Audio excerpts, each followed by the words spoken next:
Instruction, golf news, equipment, travel, interviews, course profiles, and more. Your weekly fix of all things golf is about to begin. It's the Flagstick Podcast with your hosts, Jeff Potter and Scott McLeod. All right, welcome everybody to the Flagstick Podcast, presented this week by TaylorMade Golf, including all new QI35 drivers, TaylorMade Speed, Max Forgiveness, and all new level of fitting to give you more distance from more of the face. Get QI35 fit today and unlock another level for your game at TaylorMadeGolf.ca. Check us out on all the social media networks, Instagram, X, TikTok, and Facebook. Please subscribe to us on Spotify, Audible, Amazon Music, and Apple Podcasts to make sure that you catch everything that we upload. We do encourage you to subscribe to our YouTube channel. Things are happening. Things are moving. You want to be a subscriber to our YouTube channel. Like us and click the notification bell and make sure that you never miss anything we post up there. I'm here. It's Jeff Potter. He's here, Scott McLeod. He's feeling a little under the weather today, so if there's a little coughing happening, well, we just don't worry about that. We move on. I got a button here. I'll see if I can get to it. Get to it in time. The cough comes. You don't have time to hit the button. Yeah. Don't worry about the button. Don't worry about the summer cold. I think I'm just worn down or something. I mean, it's the second one I've had in a month, so not a fan. I haven't had one yet, but I usually do get one. Yeah, you're right. It's the worn down. So yeah, we do have stuff to do. The Flagstick Shootout is coming up this weekend, presented by COBRA PUMA Golf and locally sponsored by GAN Chevrols. It's it's not as full as we want it to be. I mean, we target a certain number, we try to get to that number, but it's the heart of the season, I think, that might be hurting registrations a little bit. But we're in close to 50 players for the field, which is, that's about 20 some more than we had last year, so that's a good jump for us. Hopefully we can continue to build this event. I'm sure that we will. I mean, obviously we did from one year to the next, so there's no reason why we can't. I am going to still take registrations up until the end of the day today if anybody does want to jump in. Today being Tuesday, so you know what? Nobody's going to hear this. Forget that. Registration's closed. I did push it out on social media. I might be able to slide you in if you hear this on a Wednesday and you want to get in. Just give me a shout. Anyway, sure. We're also going to talk today about Scottish golf experience. We got the Scottish Open coming up this week, which always precedes the Open Championship. And it's kind of the warm-up for it. So excited about the Open Championship. I get as excited about that as I do about the U.S. Open. It's the two I get most excited about. So we're going to talk a little bit about the Scottish golf experience and what really makes it so appealing, or what makes it not so appealing to some people that, for whatever reason, why you wouldn't like Scottish golf, links golf is beyond me. But anyway, we're going to talk about that on the back nine. We'll get into that. But let's get to the front nine. Presented by Metcalfe Golf Club, a natural setting, a pleasant challenge. It is, I guess, early in the season still.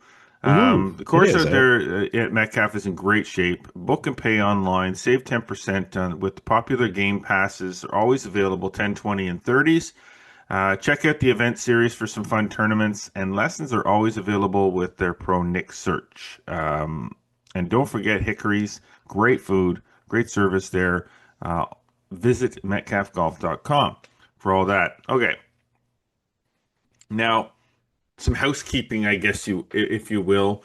Everything we kind of talk about when it comes to the newsy stuff is all up on flagstick.com. So details of all of what we talk about quickly here, you can get on there. But GolfQuebec just recently completed the NextGen event at Rideau. Yeah, great event. So the results of all that are up on flagstick.com, as I just mentioned. Good event, and great golf course. Nothing but huge props for Rideau, and especially the bunkers. Yeah, this kind of the biggest comment I get, right? The bunkers. Good Golf Canada event. Players, a lot of the players, they come in from mostly Quebec and Ontario for this. There's exemptions on the line for the Canadian juniors, so on the boys and girls side, and we've got the listing up there at flagstick.com as far as who qualified and got through. But the comments were fantastic. There's a lot of players that maybe don't get to Ottawa and don't get to see the golf courses. So, their chance to come to Rideau View and leave impressed was great. So it's a great opportunity for Rideau View, and they were a tremendous host. From what I heard from all the different players. So congratulations to Alexis Card and Henry Dow, who won his GolfQuebec NextGen for the third time in a row, believe it or not. So that's pretty impressive. Yeah, that is pretty impressive when you think about for junior golf. Like that's pretty impressive to repeat like that, because there's a lot of talented juniler golfers out there. Yeah, it was a deep field. So now the big one first of all, the 90th Ontario Junior Girls Amateur is being played at Loyalist Golf and Country Club down in Bath near Kingston this week as well. So that should be pretty exciting. We'll have all the details and results and so on flagstick.com as that progresses, as you would expect we would. Men's OVGA Intersectionals finished up play on Sunday. It's always it used to be a lot more tedious, I will call it, than it is now. But it's still probably one of the most chaotic tournament days of the year. It just goes on and on and on. And even when the event's over, the results keep coming because that's just the way it is. They keep coming into the night. We created a spot on flagstick.com, kind of like an OVGA update wrap up. And as the results came in, as the team pictures came in, we would post everything up there as they happened. Some of them came in buckets, and some of them came in drips. Yeah, it's not always easy. The issue as well this year was there was a lot of weather delays. There was some thunder and rain that rolled through the region that caused some delays here and there. So start times were delayed. Never noticed. People coming off the golf course. So it was pretty sporadic. I think I started getting first things in about 3:30, 4 o'clock. And then basically it continued really about to midnight. It's not a case of just people, and thank you to everyone who took the time to send in score sheets, photos, updates. I just got another update minutes ago from somebody about a tiebreaker. Follow-ups. Fantastic. Thank you. Highly appreciated. Unfortunately, it doesn't all come in that easy. So we tend to have to there's some chasing. There is a lot of chasing, phone calls, emails, texts, DMs, scraping stuff off social media, all sorts of different things. But we do it because it is definitely one of the things that gets the most eyeballs during the year, and that showed on Sunday. And thankfully the website did not collapse under the weight of the traffic, because it was very heavy on Sunday, and then it threw into Monday as well. But good on Ottawa Hunt for repeating and repeating the championship and getting it done at home. And as you mentioned, if you don't think that home course advantage is an advantage, check out the results of the Intersectionals this year. It was truly probably 90% of the winning teams were the host club. So sadly, they won't have that advantage next year. No, but the hunt. Well, now is the hunt on the, because there's a rotation there, right? Correct. They get to. The hunt. There's no rotation. They get to keep hosting. Keep hosting. Whereas the rotation in the other divisions, but certainly, you're right. It is an advantage. I think it's a comfort level more than anything. When I talk to players, and you played in these, did you not? Never played in an intersectional, no. But I think it's a comfort level. It's sort of like home court in basketball. If you have to go on someone else's turf and play, it's just the little things that make a difference. Because sometimes these matches are so close, so it can be one hole or two holes that makes a difference. And if you don't know the right line off the tee, you're hesitant about that can cause some issues. But if you're confident in it, and because you play the golf course, every second day or whatever, it makes a difference. So that home club advantage definitely makes difference. So Now, that's the one thing I like now too is that when you're with the intersectionals, winning the reward for winning is moving up. yeah. That's what it is. But when you're already at A, the reward for winning is you get your name on the big trophy, but you get to host again, and Mhm. that's your advantage the next year. So I'm glad that that kind of Maintained. Yeah. maintained that would continue to go forward because I think that that's important. When you win the A division intersectionals, there Mhm. has to be more than Something. just a Yeah. name on a trophy. Yeah. So getting to host again is huge Yeah. because that really does give you an advantage to continue to win. Now it's not like everybody wins there as a host, but this year in No. particular, as the results were coming in, and I was kind of flipping in and watching the updates, and I'm like, Yeah. hang on a second. Yeah. Yeah. Yeah. Every host at that point, every host club Yeah. had Yeah. won. Now it did change a little bit at the end, but not by much. No, I think it was Um, 13 or 14 out of the 16. I'd have double check that, that's but insane. It yeah. is So crazy, but yeah. understandable, but crazy. Yeah, unfortunately, the intersectionals. It's the we cover a lot of golf tournaments, but that's not one that you cover per se, because there's two. It's I mean, there's P division, A to yeah. P, Yeah. and you can't be in A to P when it Well, finishes. no, Like and it's actually, literally impossible. and this was the funny thing. I actually looked at it on Sunday, and I thought, you know what? What are the where what would be a logical route if you wanted just to catch part of it at each place to maybe just catch some photos or stuff like that? Yeah, Guinness And Book of World Records. it was near impossible. I looked at it and I was just like, okay, if circumstances were right on a particular year where Yeah. certain host courses were close together, perfectly fine. But otherwise, you'd just spend more time driving than you would Yeah. actually be In the doing early the coverage. days, I'll So tell you, in the early days, back in the mid to late '90s, when I started the magazine, it was attempted yeah, not a good idea. to try to get to as many of the locations as possible to take some pictures and just fly and make sure that the van was seen in the parking lot. Yeah, And it was never attempted again. no, Because it was just and so I really, started doing, we try to do A if we can, because yeah, that is kind of the big one. sure, Sometimes it doesn't work out that we can, we're not deep in the staff department as no, far as on course reporters. So we rely nowadays. It's different too. Now with the internet and social media and everything, everybody's got got a phone. Everybody's mhm, taking a team picture. So getting the team picture, the trophy shots, getting the results and stuff, it comes in different. It doesn't come in by fax, no. but it comes in a little different, and we're able to get pictures of as many of the locations as are sent to us. So it and helps. also and ultimately, that's what people are after as far as the coverage. Mhm. The thing is they want to see the results, and the thing is for us is like we don't want to all of a sudden be running around chasing compiling results and then publishing that on Wednesday, 3 days later. That's No, and really what that's it the amounts to. difference, right? So the idea is like, okay, because I could see it, I could follow it live. I mean, the number of people that were jumping on the website and Hmm.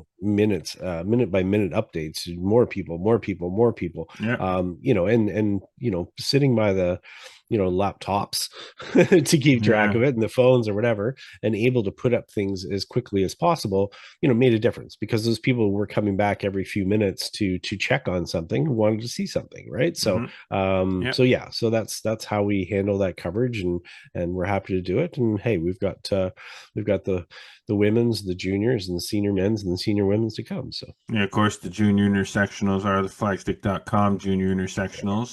So that's a sponsored event by us. Um, and we're excited to be a part of that. So that one I am on location for. yeah, Um, that's a little bit different, but for at least for the A division, yeah, again, it's all over the place. So um, that doesn't happen the full drive around. you Okay. got it. Again, for full results on all of that, check at flagstick.com. It's all there um, in its glory. So you'll be able to find out which clubs did what, who's moving up, who's moving down, You got it. kind of thing. Interestingly, last week's Mhm. podcast, we had a little conversation about behavior on the golf course, Yeah. the way Poor that you treat behavior. poor behavior on the golf course, the way you treated staff, the way you treated courses, um, and so on. Apparently, it was a pretty good Yeah. topic of conversation because there was I got some certainly a emails. significant number of feedback from Yeah. people who listened to the podcast. Yeah, and Um, I'll summarize there. I mean, I've got a little bit of a note up there, but I'll just extrapolate a little bit just to talk about. The first one was actually from someone talking about the private versus public, mhm. and they actually said, they were out at actually at the GolfQuebec NextGen Championship with a read of you. So it really depends on the golfers, not the club, more than Mhm. anything. So we shouldn't have taken that into account, I guess, or whatever. But they made note that the tournament actually had to send out a notice after the first. I guess it went after the first round. I'll double check that, but reminding the players to take better care of the golf course Oh, really? because it was not happening. So divots, ball marks, that sort of thing or whatever. So thanks to someone for passing that on. They were actually out there as marshaling, and they said, they were surprised by what they saw and the fact that that had to be sent out. So that carries over as far as what is being seen at all golf courses, or I shouldn't say all golf courses, but all types of golf courses more than anything. And then the other one was an interesting one.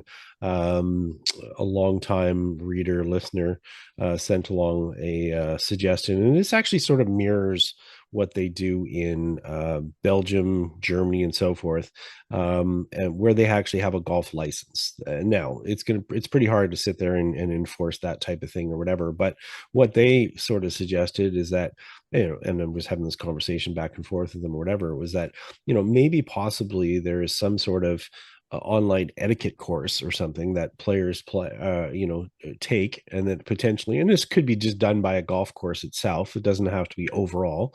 It could be a course itself with potentially some sort of green fee discount incentive for those who had taken the course. So in other words, if they wanted to play at X golf course, they had taken the etiquette course, could show proof of that or whatever, they would get a small discount or whatever, the fact that they had taken that or whatever as an incentive. So interesting idea.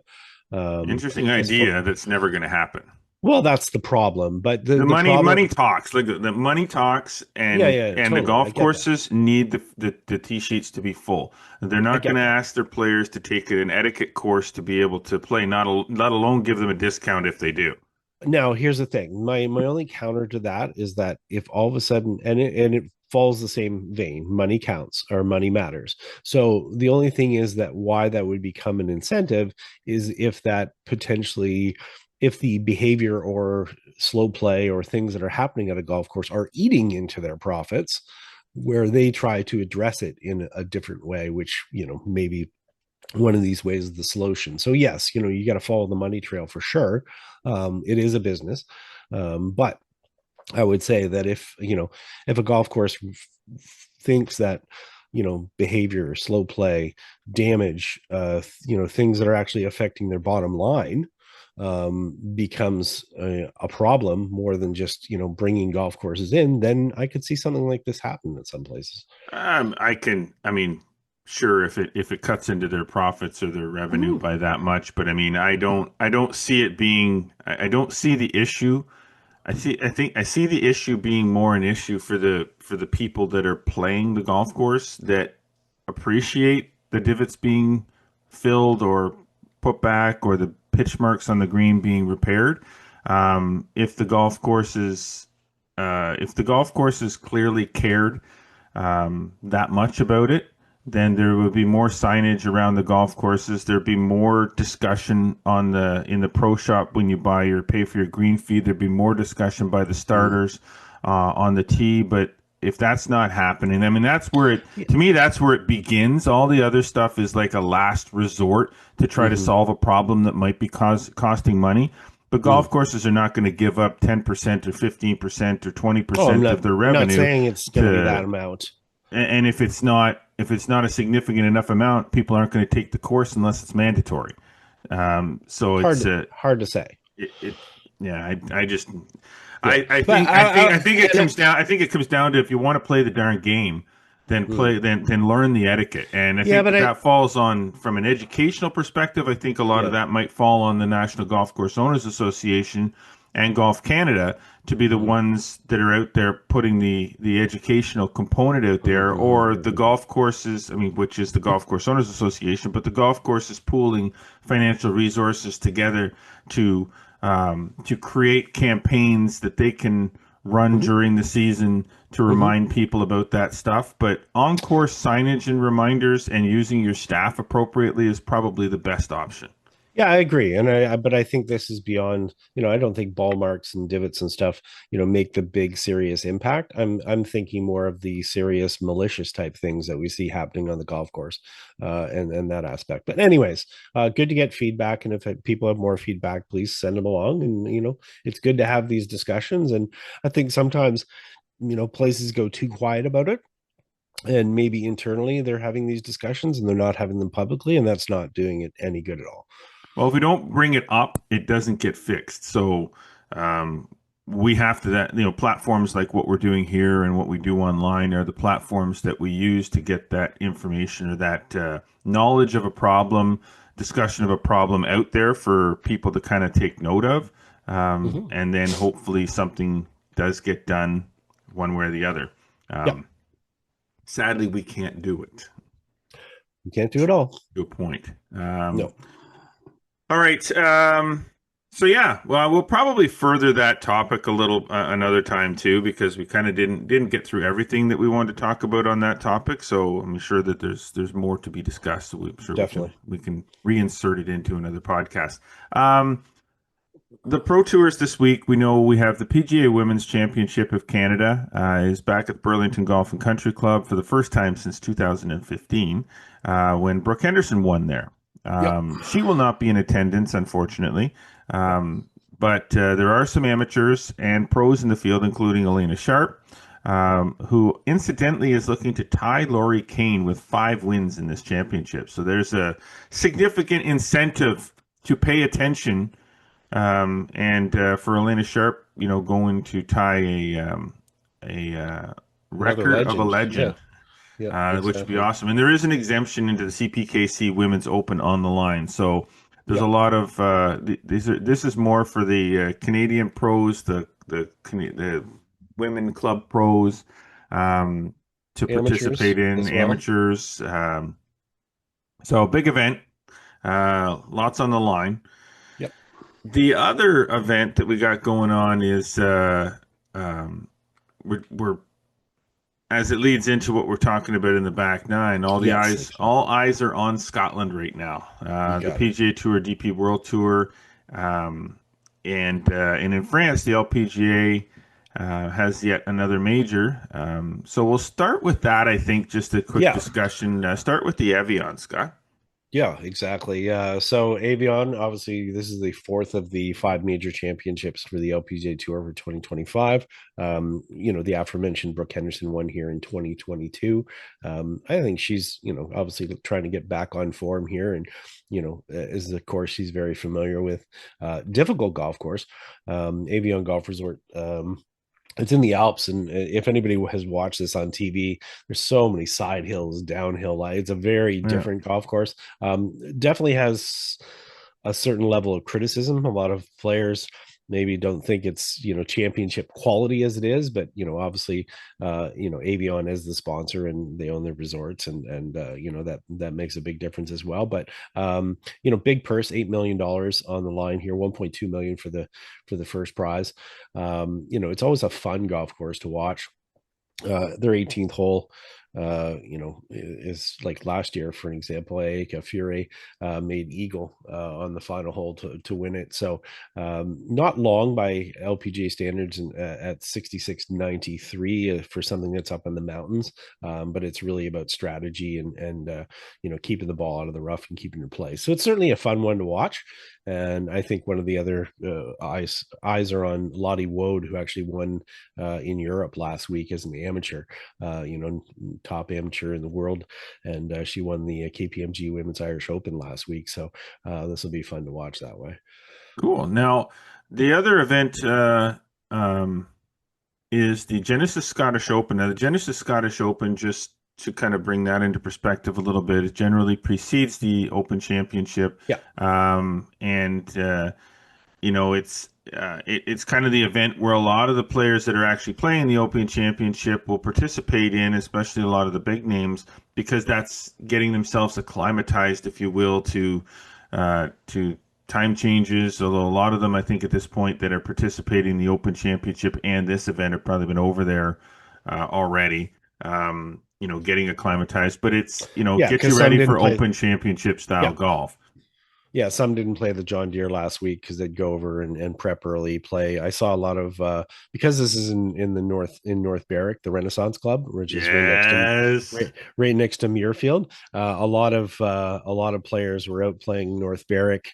It's a fun golf course. It's an open qualifier course, but obviously it's not big enough, and it doesn't have the infrastructures that you could have the Open Championship there, but we know it's a fun golf course to play. Site of the victory.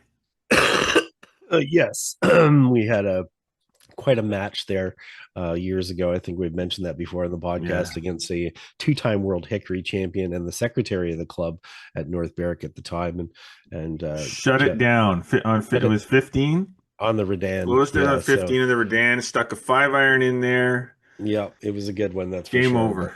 Yeah, and actually, Alan Minto, who we played with there, that's who I actually played Renaissance Club with years ago. Got out to see this property. Interesting property. It's people will see it. It is stunning. It's a Tom Toke design. We'll call it not your traditional links, but it has some cool golf holes out on the water, more on the cliff side more than anything. It's actually owned by an American, believe it or not, and it's a private club, so very different than most other clubs in Scotland. But you have some great views to some property that's owned by Muirfield that could make another amazing golf course. And it's a fun course to play. They can definitely beat it up for sure. Robert McIntyre won it last year, shooting 18 under par. But as you said, it's really about lead up to Royal Portrush next week, and the fact that it is a co-sanctioned event. So there's PGA Tour players, DP World Tour players. So from Canada, for an example, Aaron Cockrell, who is a regular on the DP World Tour, he's playing in it this week. Corey Connors is scheduled to play in it. We'll see if he goes or not. Still recovering from that injury from Oakmont, but it's one time of the year where you have that blend of those Canadian players that they can play with guys like Aaron, who obviously play in Europe. But great field here, should definitely be worth watching. And as we say, it's a good barometer. I mean, everybody from Scotty, Rory, 8 of the top 10 players in the world are in this. And even though the Open Championship next week is at Royal Portrush over in Northern Ireland, I know it's not exactly close, but as you said, it's the prep to get used to ground conditions and so forth. And actually, I think this is a good course. There's some elevation changes here, just like there is at Royal Portrush. Royal Portrush is not your traditional flat links, so I think this is actually a really good prep. We'll see how the weather plays out. That obviously would play into it a fair bit. Hopefully it's got a little bit of a nastiness to it. Yes, that would be that's kind of the allure of Scottish golf and Open Championship golf. We'll get into that in the back nine. Yeah. So with that in mind, let's take a break, Scott. We're at a good point here. Let's take a break, and when we come back on the Flagstick podcast, we'll get into some of the Scottish golf experience, what we like about it, maybe what some people don't like about it, what draws us into it, kind of thing. And we'll talk about all that on the back nine. So stay with us. We'll take a break, and when we come back, we'll have that discussion. You are listening to and watching the Flagstick podcast with Jeff Botter and Scott McLeod.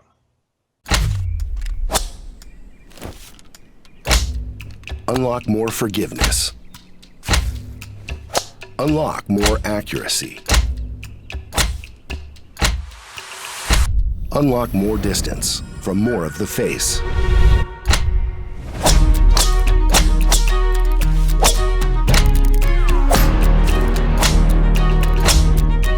Introducing the new QI35 from TaylorMade.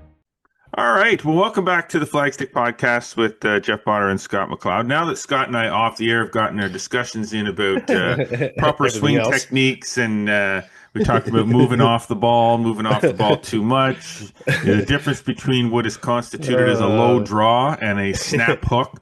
And there's going to be a lot more of these this weekend at the shootout, right? So I mean, this is what the whole weekend will entail, for sure. It will be for sure. So this weekend's going to be fun.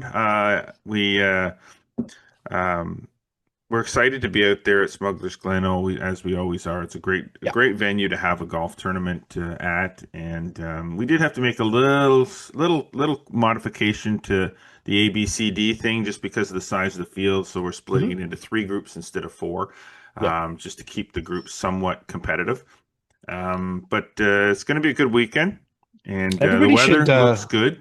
Yeah, weather looks awesome. 27, 28, sunshine, looks amazing. And I would encourage people to give Smuggler's Glen a follow on Instagram as well.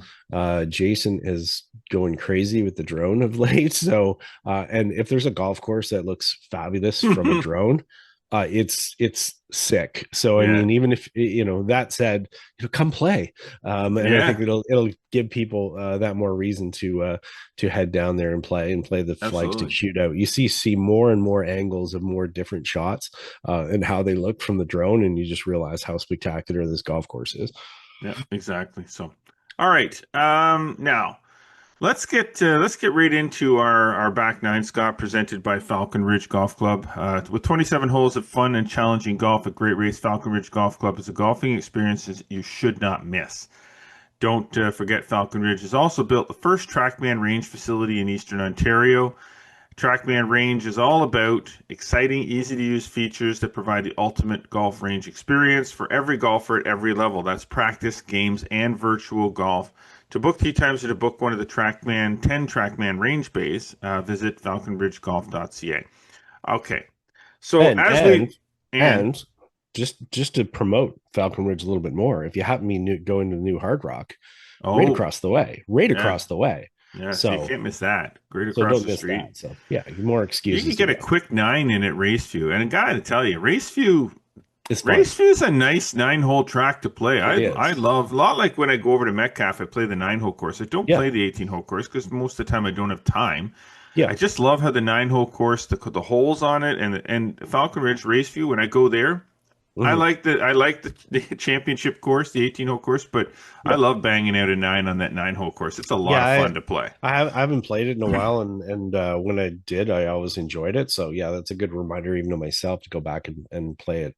You're right, it is a lot of fun. Of course, the hole 7 gives me fits, especially if you go back to the back tee. Hole 7 gives you fits. There's nowhere to drive the ball on. Like, you've got to be. Well, there's a place to driver in your hand. Straight. You put a driver in your hand on number 7, you're nuts. Yeah. You're nuts. Anyway, I always forget how narrow that hole is. So. Go play Raceview and find out why, and then go across the street and lose some money, or win some money, I guess. Sure, okay.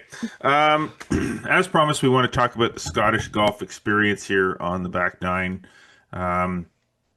What's the appeal, I guess, is the thing. Like well, I think it's going to be discussed a lot this week because a lot of people, and I've already seen it already. I mean, DP World Tour is pushing out a lot of content related to this. We're seeing some beautiful drone footage, some footage about East Lothian, and we're fortunate to have spent some time in the East Lothian part of Scotland, which for people, if they're not familiar, is just outside of Edinburgh. But so it gets people thinking about that. And our buddy Owen Rigg and John Elliott, they're over actually in Scotland right now. They played Carnoustie yesterday. So finally, we can talk about this. Yeah, finally. Okay, because this was a big secret for quite a while. So it was a surprise for their buddy John Elliott and Owen Rigg, for people not familiar. So he's a regional director for Golf Ontario, and part of the group that comes down from the north to come play our Flagstick Open every year. And they basically cooked together a trip, took their buddy John Elliott over to Scotland. So big surprise for him. Awesome. But yeah, we're seeing people go over there and play that, and you know, it's kind of funny because when they go, they're like, oh man, why didn't I do this sooner? Especially if they're doing later in life. And I get it. I mean, one of the downsides right away, you know, can be cost for sure. But you know, it's easier than ever to get over to Scotland as far as flights. Sometimes flights in Canada cost way more than what it costs to, you know, to fly to Scotland. So, you know, if you've got it on your bucket list, you should definitely, you know, make sure it happens sooner than later. Too many people have regrets, and I see them all the time. You know, I talked to somebody who's 70 plus years old, and they're like, "Man, I wish I'd done it sooner." But yeah, there's a certain appeal to it. You know, and it's more than just the golf, and I think, you know, you got to see that as well when we went. And you know, I guess we'll kind of start kind of right there as far as, you know, the history. You just, you know, you can't buy history. No, You know, no. And I always think of, you know, when I think of history in Scotland, this is going to seem like a funny one, but I remember being in St. Andrews, and they usually don't have a lot of there's not a lot of franchise restaurants and stuff in St. Andrews, and that's sort of done purposely or whatever, although you can find a Subway there. But they have a Starbucks. That's crazy. And it was funny, the Starbucks, somebody said to me, oh, the Starbucks it's in one of the new buildings or whatever. And I meant, new building. And then I remember going over there, and I remember seeing a stone on the wall for the building was like built in 1744. One of the new buildings. Yeah. One of the new buildings. So, you know, you can't buy history. And I think that's where it starts, as far as, you know, just Scotland in general, before we even get to the golf. And I think you always feel that history there. And and I'm going to bring up something to you, because you're going to have a sense of it right away. When you turn around that corner and you get to see that 18th green, and you get to see that old course for the first time, I mean, what's the hit right away? You tell me what you felt when you went around that corner and got to see that for the very first time. I mean, for me, the funny part was, because for us, like, as soon as I saw that sort of up 17, like 17 green, up 18, I was thinking of Tony Harris sprint. Oh, the painting, because I have hanging over the fireplace at my house is a print that Tony Harris, a painting that Tony Harris did, that shows the 17th green, and then back onto toward the 18th fairway, and then you can see the RNA clubhouse and the RNA clubhouse in the background, and the cemetery, and like everything. So you see all of that, and that's kind of like, that's sort of the vision you see is every time you've ever watched an Open Championship at St. Andrews, and you see that 18th green, and you see that fence in behind the green, and you see like that's the scene. Yeah, that's the scene. Like, that's everybody that's ever watched golf on TV that's never been to Scotland to see St. Andrews. That's what you see. That's it. And then when you're in it, then it's another. I mean, when we had the opportunity, now we didn't get to play when I went. That one. But we did. It was a Sunday, so we did go out and walked every hole. We stood on every tee box, and we walked down the middle of every fairway, up, you know, to every green. So there's a unique thing happens right away. I mean, most of the golf courses are public over there, and you know, again, you know, St. Andrews is very unique in the fact that the old course is closed on Sundays. So I mean, here's part of the appeal.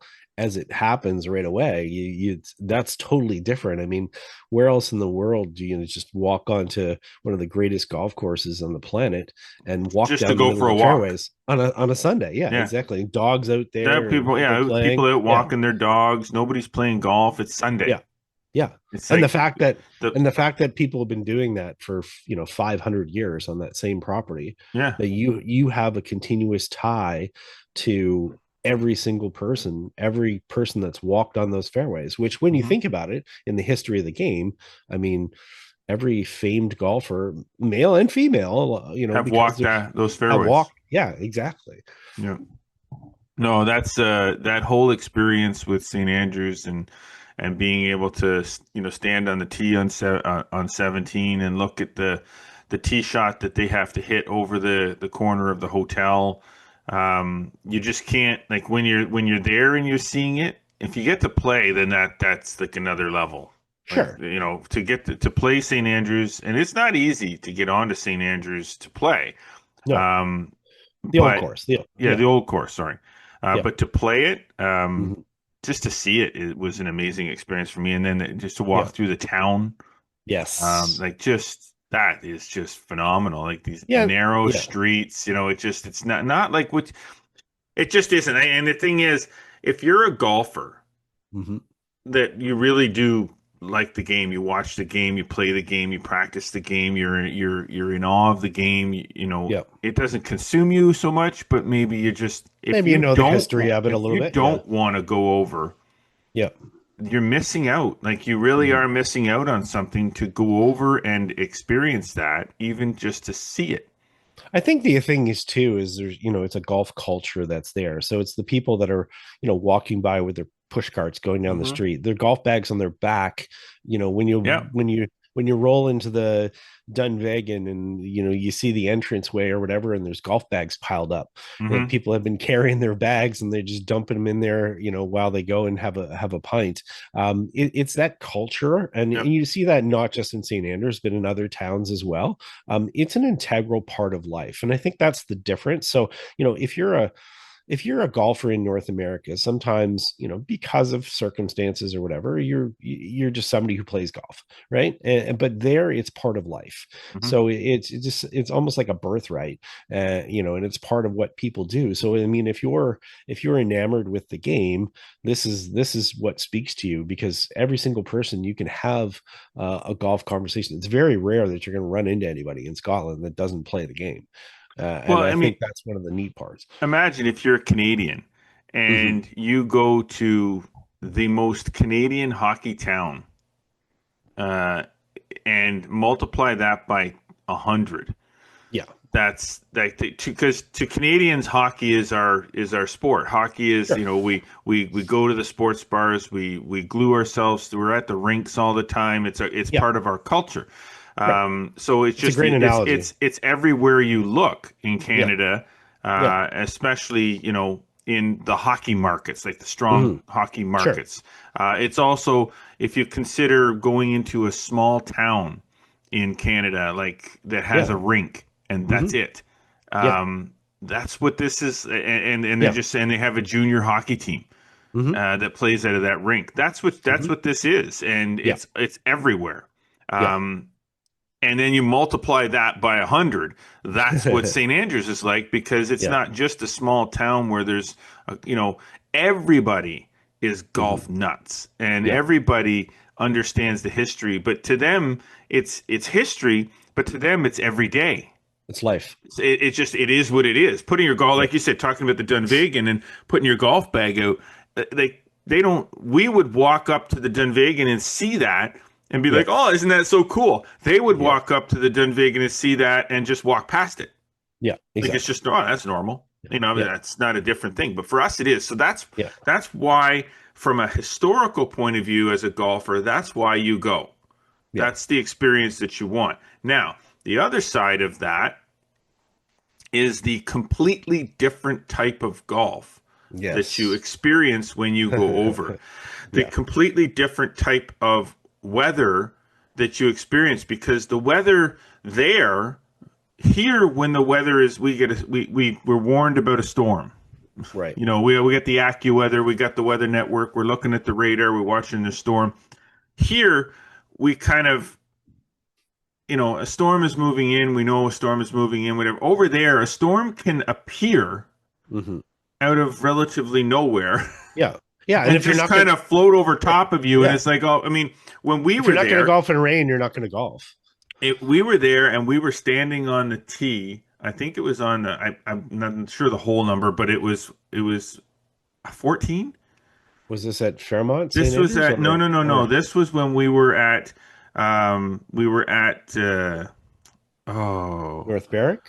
nope, not when we were at North Berwick. Which one borders, you can look Oh, at, uh, keep going. Give me more info. mm, you look at off, we were looking at off the tee and we could see Muirfield. Oh, at Gullen. Gullen, that was it. So Yes. Gullen number Yeah. one. Yes. So we're standing on this tee, and we're basically it's a highest elevated point of the golf course, and we're Yeah. looking out. We're looking. Hey, look, there's Muirfield, and then you Yeah. look to the left a little bit, and you go, Yes. hey, there's a freaking storm coming, and it's just kind of like it was a nice day, Yeah. and then we're And standing then, there getting ready to hit tee shots, and all of a sudden it's getting like super dark, yeah. and we're There's like, what the hail. heck? And We then had we get hail. finished that hole, and we start walking up the hill, playing the next hole. And we had to go to the shelter because the hail that was coming down was Yeah. like the size Yeah. of strawberries. Like it was like what the heck? But we still played And yeah, anyways. and but that's Yeah. the thing. The weather is unpredictable Yeah. for the most And part. and I think too, when you talk about the weather, I think that's one of the things is that the weather changes how you play the golf courses. And it was Hmm. Gellin there for an example where, we played a par four that the wind was so severe going, we were headed it was one of the ones that headed south. The par four was so long that it was a 3-shot hole. But then when we turned around and played the par five, it was literally like a lob wedge into the par five. So, Yeah. par becomes irrelevant. And, again, you start to think differently about the golf course because a lot of the golf course and how the play is dictated by the weather, Yeah. which again lends into the experience of why, match play is so common over there Yes. because, it's less about par and it's more about playing your matches. And it's like, okay, you can play this par four that plays like a par five, but 6 beats 7 in a match, and that's all that really Yeah. matters. So I think again, it's that sense of, there's such an artificial construct in North America of what golf is, and here's the rules, and here's how things are, but they totally deviate from what we see in Scotland. Which, again, I Yes. think that experience when people go there and they see that, be it that scoring, be it the pace of play, be it, I mean, the fact that there's a sign in North Berwick that talks about a round of golf being 3 hours. You know what I mean? Sometimes in North America, some people are lucky to get done 9 holes in 3 hours. So Yep. again, it's just a different way of thinking about it. It's like, okay, we enjoy it. It's part of the day. We don't want it to be all the day, even though we love it. It's meant to be a game and you're meant to play it fairly quickly and you're out for a brisk walk. So it's just a different culture more than anything. And I Yeah. think that's one of the cool things. It So totally is. And to experience um you know to understand it when we played North Berwick, yeah. we went to bed that night, Mhm. and it was pouring rain, like Yeah. teeming rain. It was Oh, yeah. ugly. And now if you're here and you're listening to that rain happening and it pours rain all night, and you get up the next day, you know that you're going to be it's going to be wet when you're walking around, no matter how good a course drains around here. You're If going it's to be open in at all. Yeah, exactly. I half expected our round to be in sopping wet conditions or get canceled. We show up on the tee the next day, go out and play, and the turf conditions are like it never rained at all. Yeah. But Dry for that's the sandy difference soil. in the turf. It's sandy soil, and it just soaks away. It just drains away. It's gone. And I think that's one of the things that people will notice right away when they get on most of the designs there, especially the links courses, obviously, as opposed to the inland courses, which are, more like what we see here in North America. They're parkland courses or whatever. But, it's walking on that firm turf and, Mhm. it's that bouncy turf. And I mean, you literally in the summertime, and you'll see it in the next, couple days on TV where, all of a sudden they're bouncing balls off the turf because it's rock hard and thin and whatever. And that's just the way it is. Mhm. Yep. They take the conditions that they get. They don't try to manufacture it, which is, I think, what's different in North America is that, they try to construct a golf course to be certain conditions, whereas there they tend to take the conditions for what they are. They let the weather dictate it rather than the humans dictate it, and Mhm. let the humans have to adapt. So when you go over and start walking on that and playing on that, you know what? You might have the time of your life. I mean, going over there and if you hit the golf ball 200 yards and it's the middle of summer over there and that thing's bouncing out to 300, it doesn't mean it's going to be easier to play because you're going to have to play much different shots around the greens. You're landing golf balls in front of greens. There's more rub of the green. There's more luck, as they say, Mhm. involved, but it opens up a whole level of creativity, and the designs are that way as well. I think we found out very quickly on our first trip. I think when we were on Panmure, and Yeah.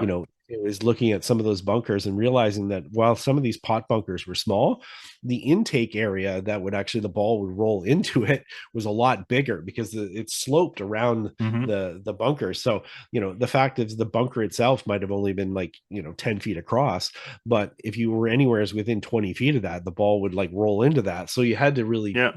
take that into account. And I think that tapping into that creativity, I think, is something that people will enjoy. Some people don't. Some people Yeah. get frustrated by it. They go over and they want golf to be a certain way. Well, if that's the case, yeah, you are going to the wrong spot for sure. Mm-hmm. Like go hang out at some North American resort, go hang out at the Greenbrier or something like that or whatever. Yeah. This might not be for you, but if you want to be, prepared for the unexpected, yeah, this is what you're going to have to do. So, and you, for the most part, it's likely that you'll get sort of the full gamut of what yes. it can be. Now we had one day, I think, when we were playing Kingsbarns, where we actually were down to not shorts, but I think we had pants and golf shirts on, sleeves. Yeah. And to the extreme where we were at St. Andrews Resort on the Torrance course at St. Andrews Resort, where we couldn't find enough layers or enough rainwear to cover ourselves and our faces to stay within the elements, to the point where during that round we were hitting drivers from 120 yards and coming up short, and having to take our golf bags and ourselves and lay down in bunkers, like, and this sheep. is all in the same few days, right? So lay down in the bunkers to wait out as best we could whatever was coming through, even though it never really went away, because the rain was coming across the level with the ground and hitting us in the side of the face like bullets, and it was hurting. And some people are going, why am I paying to go do this? But guess what? It's fun. That's why you do. We went in after 9. We got a coffee, and I think the gentleman in the clubhouse said, "So is that it, boys?" I said, "No, just warming up. We'll go back out and finish the back 9." And we did. And do we know what we shot? And no, not a chance. No, didn't really matter. It didn't matter. Yeah. Well, it was much the same when we played Musselburgh Old Links. We didn't last long there. No. Even our Scottish friends decided not to go out and play in that weather or whatever. But again, it's just different, and I think that variance really makes it interesting. And here's the thing. You're going to go over and you're going to do that trip. You're going to have stories for a lifetime. I mean, we're talking about. We still talk about it. Yeah. Yeah. Or that was that particular trip that we took in, 15 years ago, and we still talk about it. And we know other people. Our good friend Joe, who took a whole group. They went over in like 1991 from Canada Golf Club. Yeah. And they did a book about it, and generally, as he said before, they still talk about it. So that's part of it as well. It's creating memories, kind of for a lifetime, and that's sort of part of it. So let's talk a little bit about the culture and stuff as far as the people and things like that, because I know sometimes when people go on trips, they don't feel that welcome when they go to some places. Not the case in Scotland. No, not at all. No. Everybody's your friend. Adopted. Everybody. When you go over there, you're not looked upon by the locals as a tourist. You're looked upon as another local. Like they treat you like you live there, like you belong there, not like you're visiting there. And that was the thing that I noticed the most. We talk about Canadians being friendly people, warm and inviting, and we are. But my experience going over there was that I didn't, I'm over there, I know nothing, and people are talking to me like I've been there my whole life. Like it just, they bring you right in. Hey, come on over here, do this. Come and sit at the bar and have a pint with us. You don't even know me. Doesn't matter. You're just finished golfing. You come out and sit and have a pint with us. Yeah, for sure. Like and I mean, it's those things that are, kind of amazing. And I always go back. Actually, it was funny yesterday. Matt Janella had posted something. He's over Matt Janella. If people are not familiar, Golf Channel personality, travel guy, and so forth, Fire Pit, and he's over there on July the 4th, and was over there playing. And it just so happened that 2014, I was over there, and it happened to be that night. I ended up with Matt and a few other people sitting in a pub at the Dunny after their round of golf when they finished in the dark or whatever. And I remember sitting there specifically and going, everybody in this group, I've known one person in this group, online in the last, wherever. Everybody else in the group, I don't know, but we had a great time. Like literally just sat there, had pints, chatted about golf and whatever. And it was just, again, you're not a stranger. You're never a stranger. You're just another golfer. I would say golf is the vehicle, but it doesn't matter about the golf. It's just, you're just another person. It's another chance to get to know people. And I think that's the experience that people will have in the clubhouses. They'll have that in the pubs. They'll, people want to have a chat. They want to know what your experiences are just as much as you want to know about their experiences. And I think that's what, makes Scotland and, great as well. It's just the people. Yeah, no, I would agree with that. Now, the other thing you don't think about too much is when you watch it on TV, you don't think about the scenery as much, and you need to think about the scenery because it really is breathtaking to look out and you see vast water bodies in the the distance. Some areas, the dunes, the hills, it's not just about St. Andrews, and I think that's the thing. St. Andrews is one golf course, and it is what St. Andrews is. But then you start moving around to different areas. So when we played Gullen, I mean, Gullen is very hilly. Yeah, East Lothian's fabulous. It's a different experience. And as you say, St. Andrews, I mean, they've got the 7 courses there and the 5 that are right on that peninsula, but that peninsula is very flat, right? And as you start to drive through the country and you start to see it, I mean, Kingsbarns being Kingsbarns, the views are amazing, but if you look at some of the other areas that you get to, Glen Eagles, for an example, Glen Eagles, which is a parkland area, but obviously a lot more hilly, a lot more elevation. Yes. Big meadows, you see mountains in the distance. I mean, there's a lot more to the landscape than you expect. Yeah. And I think that's what dramatically hits people. All of a sudden they go in and like, oh, all right, it's just not this flat, linksy sort of thing. It's like when people go to Prince Edward Island for the first time. They expected this flat little sandbar in the middle of the water. And all of a sudden they see elevation changes. And it's even more dramatic in Scotland, which I think for a lot of people, when you can stand there sometimes and you just, you spin 360 around and you see the views and you're like, wow, this is pretty wild that I'm in that. So, you're going to be taking a lot of photos. Let's just say that. No question about that. Now, the other great thing is in the summer, if you happen to go over in the summer, is the fact that you get the super long daylight hours. I mean, you're 4:30 in the morning, you're sunrising. And 10 o'clock at night, you're still finishing a round of golf. Whereas here, you're stretching it at 9 o'clock.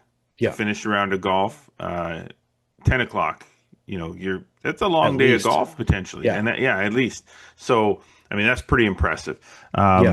And they have that twilight too, which is kind of neat. So even though the sunset's like 10, it really doesn't get fully dark in the when you're in the north part of Scotland, and it's wild. Like although that sunset or that sunrise is like 4:30, if you look outside at 2 o'clock in the morning, it's still fairly light, and it's kind of neat because when you're there during the summer, you want to make the most of your trip as it is. You'll find you maybe won't sleep as much as you probably should, but if you think about that, and you can play, theoretically, you could probably play 54 holes of golf in a day if you want. That'd be nice. I haven't played 54 holes of golf in a day in forever. No, me neither. It's been a minute, as they say. It's been a minute. It's been a minute. Okay, but we're also talking about it's what it is, and I like the word that you used to describe this. It's a pilgrimage. Yeah. It's not a vacation. It's a pilgrimage experience, and it's it's something that I feel is designed for people who are passionate about golf. If you're not passionate about golf, if you don't really feel golf, you might not enjoy it, because unless you're over there when it's really sunny and warm and you get lucky, then it might feel more like a vacation to you, a golf vacation. But it's not likely going to happen that way. You're most likely going to run into some weather, some cold temperatures. You got to pack everything. That's the one thing. Normally, you can go to a trip to Bermuda or whatever, and you just pack shorts and golf shirts and maybe a jacket, and you work your way through it. You've got to pack everything, every layer possible, because you got to pack toques, you got to pack cart mitts, you got to pack rain gear, like everything. You got to be prepared, because it is the perfect combination of, as you described it here, a sport, history, and cultural immersion. I think it's a bucket list thing for a lot of people. You're probably only going to do it once in your lifetime, maybe twice in your lifetime. I'd love to do a different area of that, whether it's Ireland or another area of Scotland. But it's probably a once in a lifetime thing that you're going to do. And you knock it off the bucket list, and then it's done, and you've experienced it. And if you really like it, then you probably figure out a way to go back. And but it's that perfect combination of everything for a golfer. I think that's the way I look at it, anyway. I agree, 100%. All right. Well, now I want to go to Scotland. Come on. So I do want to go to Ireland. So I'm kind of like I'm into this next weekend, because Royal Portrush. Yeah, it's amazing. So we'll talk about it more next week. Yes, exactly. Fortunate to be there. Yes. So, all right, let's wrap it up for this week. Again, we're busy with the Flagstick Shootout this weekend. So you can follow all that action at flagstick.com. But we're going to stop for this week, and we'll pick up our conversation about all things golf next week. Yeah. Thanks, Scotty Mac. Thank you, sir. Thanks to all our sponsors, Metcalf Golf Club, Falcon Ridge Golf Club, and our presenting sponsor this week, TaylorMade Golf, introducing the all-new QI35 drivers, TaylorMade Speed, max forgiveness, and a new level of fitting that gives you more distance from more of the face. Get QI35 fit today and unlock another level for your game at TaylorMadeGolf.ca. Hope you're enjoying what you're watching and hearing. Follow us across all social media networks, Instagram, X, and Facebook and TikTok. Subscribe on Spotify, Audible, Amazon Music, and Apple Podcasts. And do not forget our YouTube channel. Like us and click the notification bell. Make sure you never miss a single episode. Get over to flagstick.com for more amazing golf content published every day. And do not forget to subscribe to Flagstick Digest, our newsletter. Get all this great information dropped right in your inbox 3 times a week, guaranteed. Hope you feel better soon, Mr. McLeod. Definitely before the weekend. But as always, we do appreciate you tuning in. Until next week, I'm Jeff Botter. I'm Scott McLeod. Remember, always go for the stick.